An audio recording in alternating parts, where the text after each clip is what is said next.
ہو بے سہاروں کو سہارا یا رسول اللہ، سہارا یا رسول اللہ۔ قرآن کہہ رہا ہے جب نبی کی پیدائش آئے اس پر خوشی مناؤ، اور دوسری طرف بخاری کی حدیث کیا بتا رہی ہے کہ ابو لہب اپنے بھتیجے کی پیدائش کی خوشی میں اپنے باندی سویبہ کو آزاد کیا تھا تو رب اسے قبر میں سکون دیتا ہے۔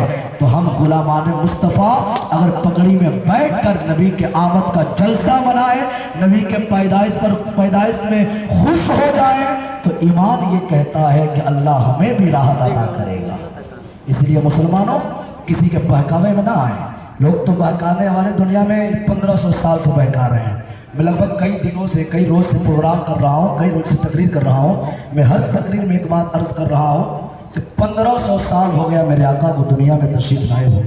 1500 سال سے بڑے بڑے علماء، بڑے بڑے محدثین، بڑے بڑے مفسرین نبی کے آمد کی دلیل دیتے دیتے کئی کتابیں کو لکھ چکے ہیں۔ میں نے اب سوچا کہ لوگوں کو دلیل دینے کی ضرورت نہیں ہے۔ تم کو تمہارا مقدر تمہیں سلامت ہو، ہمارا مقدر ہمیں سلامت ہو۔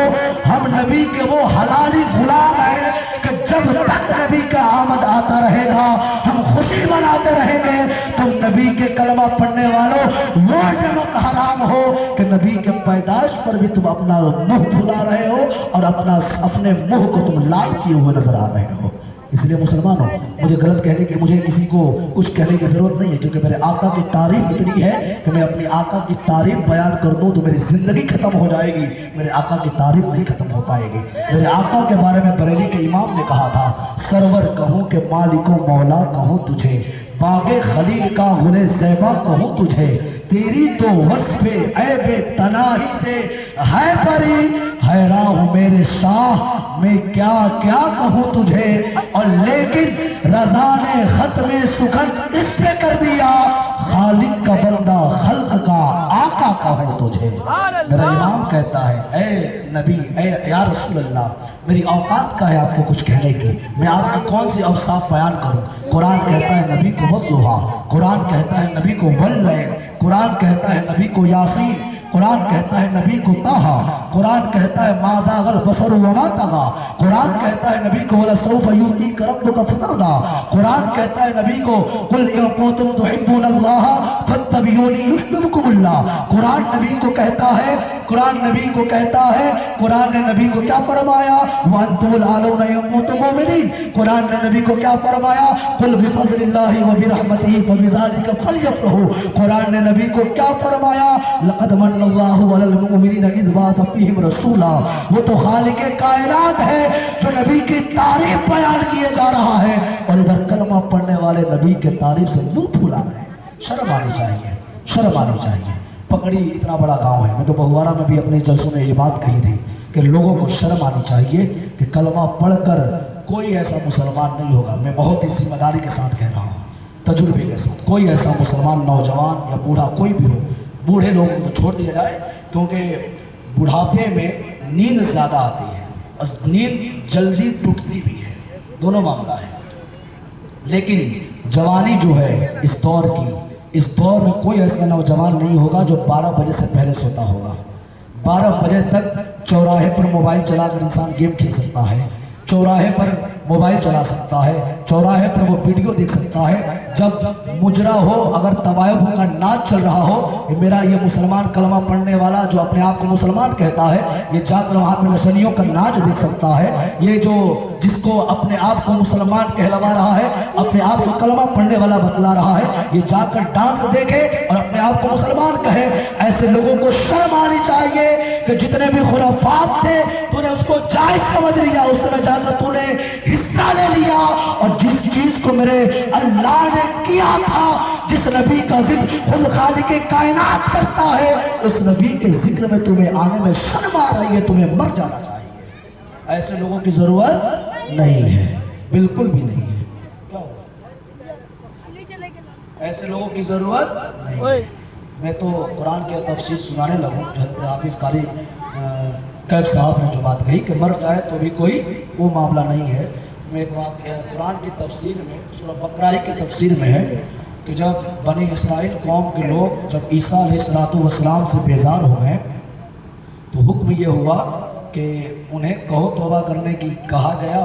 تو توبہ موسیٰ علیہ السلام کے دور میں موسیٰ علیہ السلام کوہ طور پہ چلے گئے تو ادھر کے جو لوگ تھے وہ بچڑے کی پوجا کرنا شروع کر دیے. جب واپس آئے لوگوں نے کئی ٹائپ کی پوجا بنا رکھی. کیا کیا جائے؟ قتل کیا جائے، کیونکہ مرتد اگر توبہ بھی کر لے تو اسلامی حکومت میں اسے قتل کرنا واجب ہے. جو اسلام کا جو حاکم ہوگا اسے قتل کرے گا. میں اپنے خاندان کی بات نہیں کر رہا، جس کلام پاک کو آپ پڑھ کر مسلمان ہو اس کلام مقدس کی بات کر رہا ہوں. اسی لیے اگر میری بات اگر آپ کو بری لگتی ہے پھر آپ کو کلمہ پڑھنے کی ضرورت نہیں ہے، کیونکہ میں بات خالق کائنات کی کر رہا ہوں، بات اس نبی کی کر رہا ہوں جس نبی کا ہم نے کلمہ پڑھا ہے، بات اس مدینے والے آقا کی کر رہا ہوں جس آقا کے کلمہ پڑھ کر ہماری پہچان مسلمان بننے کی ہے، بات اس مدینے والے اس آمنہ کی لال کی کر رہا ہوں جس کے آمد جس کے وجہ سے ہماری پہچان دنیا میں ہے، بات اس مدینے والے آقا کی کر رہا ہوں جو ہمارے بخشش کا ضامن ہے، بات اس مدینے والے آقا کی کر رہا ہوں جس کے بارے میں قرآن کہتا ہے عسیٰ ان یبعثک ربک مقام محمودا، کہ اللہ نبی کو ایک ایسی جگہ پہ کھڑا کرے گا جہاں نبی اپنے امتیوں کو بخشش کرا کے جنت دلوائیں گے. بات اس نبی کی کر رہا ہوں جس کے بارے میں بریلی کا امام کہتا ہے حاجیو آؤ شہنشاہ کا روضہ دیکھو، کعبہ تو دیکھ چکے اب کعبے کا بھی کعبہ دیکھو. وہ تو بات اس نبی کی کر رہا ہوں. اس لیے حافظ کیف صاحب کئی باتیں عرض کر رہے تھے، میں آخری بات کر کے اپنی گفتگو ختم کر رہا ہوں. ایک پہچان بتا رہا ہوں، ذرا غور سے سنیے گا اس چیز کو.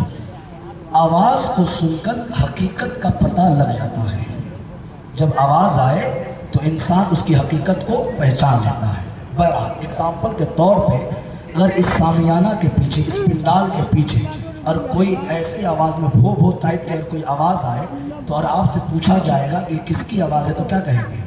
کتے کی آواز ہے. میاؤں میاؤں کی آواز آئے آپ سے پوچھا جائے کون ہے کس کی آواز ہے تو بلائی کی. چھوٹے بچے بہت ہوشیار ہیں، کس کی آواز ہوتی ہے؟ بلائی کی. تو آواز سن کر حقیقت کا پتہ لگ جاتا ہے. تو ایسے ہی دنیا میں بھی تو آواز ہے. ایک طرف سے آواز آئی نبی کو غیب کا خبر نہیں ہے، اور ایک طرف سے بریلی کا امام بولا اور کوئی غیب کیا تم سے نیہا ہو بھلا، جب نہ خدا ہی چھپا تم پہ کروڑوں درود. تو ایک طرف سے آواز آئی کہ نبی کو غیب کا پتہ نہیں، اور دوسرے طرف سے خبر آئی کہ نبی کو غیب کا پتہ ہے. جب وہ اللہ کی خبر دے. اچھا ایک بات بتائیے،